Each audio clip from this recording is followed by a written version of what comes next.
पावसाळा आला म्हटलं की कसं अगदी हिरवंगार सगळीकडे रान झालेलं असतं आणि अशा या हिरव्यागार वातावरणात हिरव्यागार अशा भाज्यासुद्धा मिळतात.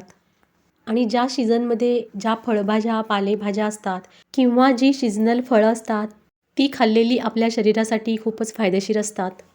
म्हणूनच मी आज पावसाळ्यामध्ये मिळणाऱ्या भोपळ्याच्या कोवळ्या पानांची भाजी करणार आहे. आणि ही भाजी मी नुसत्या पानांचीच करणार नाही आहे, त्यामध्ये आणखीही इतर भाज्या मी घालणार आहे. नमस्कार, स्वागत आहे तुमचे माझ्या रेसिपी चॅनलमध्ये. तर भोपळ्याच्या पानांची मिक्स भाजी करण्यासाठी इथे मी काही भाज्या घेतल्या आहेत. त्या भाज्यांमध्ये मी इथे फरसबी घेतली आहे, पापडीच्या शेंगासुद्धा घेतल्या आहेत आणि इथे गोल घेवडासुद्धा घेतला आहे. या भाजीमध्ये तुम्ही इतरही भाज्या घालू शकता, म्हणजे दोडका, पडवळ, भेंडी यासारख्या फळभाज्या तुम्ही यामध्ये घालू शकता. या सर्व मिक्स भाज्या घातल्यामुळे भाजीची चव तर वाढतेच आणि भाजीची पौष्टिकतासुद्धा वाढते. इथे मी 5 ते 6 पापडीच्या शेंगा घेतल्या आहेत, 5 ते 6 फरसबी घेतल्या आहेत आणि 5-6 गोल मिळतात त्या घेवड्याच्या शेंगासुद्धा घेतल्या आहेत. या सर्व भाज्यांची चव आणि पौष्टिकता या भाजीमध्ये उतरणार आहे. त्यामुळे ही भाजी अतिशय हेल्दी आणि चवदार अशी होणार आहे. या भाज्या आता आपल्याला नीट करून घ्यायच्या आहेत. सर्व शेंगांवरचे दोर काढून 1 इंच आकाराचे तुकडे करायचे आहेत किंवा या भाज्या तुम्ही सुरीने चिरूनसुद्धा घेऊ शकता. पापडीचे सुद्धा असे 2 भाग करून घ्यायचे आहेत, म्हणजे शेंगांमध्ये काही कीड वगैरे असेल तर ती आपल्याला दिसेल. आता या सर्व भाज्या नीट करून घ्यायच्या आहेत आणि स्वच्छ धुवून थोडा वेळ बाजूला ठेवून द्यायच्या आहेत. आता भोपळ्याच्या भाजी करण्यासाठी इथे मी 25 ते 30 भोपळ्याची कोवळी पाने घेतली आहेत. आता पानेसुद्धा आपल्याला छान अशी नीट करून घ्यायची आहेत. देठाच्या बाजूकडून याचे असे दोर काढायचे आहे. जसे व्हिडिओत दाखवले आहे त्याप्रमाणे दोर काढून घ्यायचे आहेत. हे दोर जरा चरचरीत असतात, त्यामुळे भाजीसुद्धा चरचरीत होऊ शकते. त्यासाठी हे दोर काढणं गरजेचं आहे. रेसिपीमध्ये अगदी खूप टीप आणि ट्रिक सांगितल्या आहेत, त्यामुळे रेसिपी संपूर्ण पहा. आणि जर का तुम्ही चॅनलवर प्रथमच रेसिपी पाहत असाल तर चॅनलला सबस्क्राईब करायला अजिबात विसरू नका.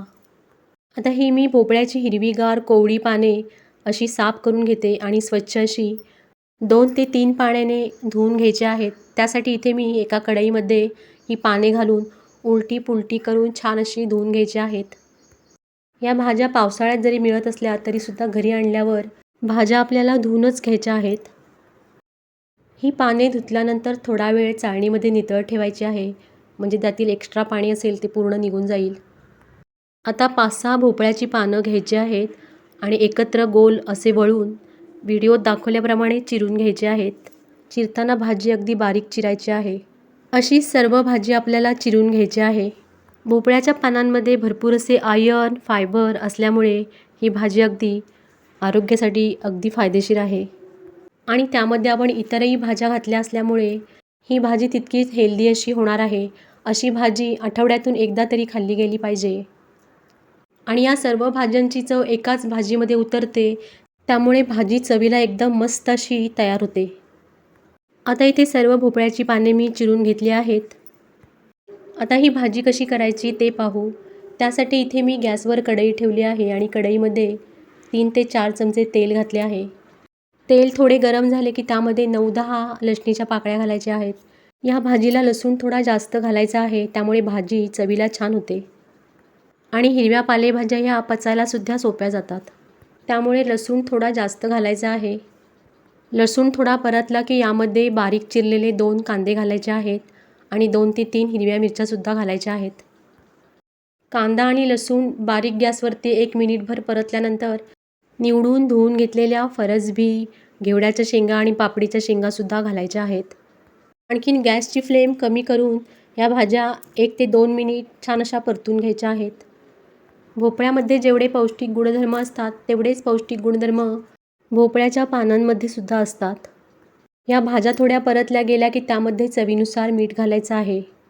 आणखीन भाज्यांना मीठ लागेपर्यंत व्यवस्थित असं परतून घ्यायचं आहे. आता कढईवरती झाकण ठेवून 1 ते 2 मिनिट ह्या भाज्या वाफेवर शिजू द्यायच्या आहेत. 2 मिनिटांनी झाकण काढून पहा, भाज्यांना छान अशी वाफ आली आहे. आता यामध्ये बारीक चिरलेली भोपळ्याची पाने घालायची आहेत. भोपळ्याची भाजी ही प्रामुख्याने महाराष्ट्रामध्ये गौरी गणपती येतात तेव्हा ही भाजी गौराईच्या नैवेद्यासाठी प्रामुख्याने करतात. आता कढईवर 1 ते 2 मिनिट पुन्हा झाकण ठेवायचं आहे आणि 2 मिनिटांनी भाजी छान अशी कढईमध्ये सेट झालेली आहे. आता ही भाजी पुन्हा मिक्स करून घ्यायची आहे. भाजी 50% शिजली आहे. आणखीन 5 मिनिट ही भाजी बारीक गॅसवर आपल्याला शिजवून घ्यायची आहे. या भाजीला लागणारे सर्व साहित्य कॅप्शनमध्ये दिले आहे, नक्की चेक करा. आणि अशी ही मिक्स भाज्या घालून भोपळ्याच्या पानांची भाजी तुम्हीसुद्धा करून पहा. ज्यांना डायटिंग करायचे आहे त्यांच्यासाठी ही भाजी तर अगदी बेस्ट ऑप्शन आहे. ना जास्त तेलाचा वापर केला आहे, ना जास्त मिरची किंवा मसाल्याचा वापर केला आहे. अशी ही कमी तेल तूप घातलेली सात्विक अशी भाजी तयार होते. हे पहा 3 ते 4 मिनिटांनी भाजी छान आता शिजली गेली आहे. ही भोपळ्याच्या पानांची भाजी करण्याची पद्धत तुम्हाला आवडली का हे कमेंटमध्ये मला नक्की सांगा. आणि पुढील कोणती रेसिपी मी तुम्हाला करून दाखवलेली आवडेल हे सुद्धा कमेंटमध्ये सांगा. इथे आता मस्त अशी भाजी शिजली गेली आहे. त्यावरती आवडीप्रमाणे ओले खोबरे घालायचे आहे. यामध्ये काही ठिकाणी शेंगदाण्याचे कूटसुद्धा घालतात.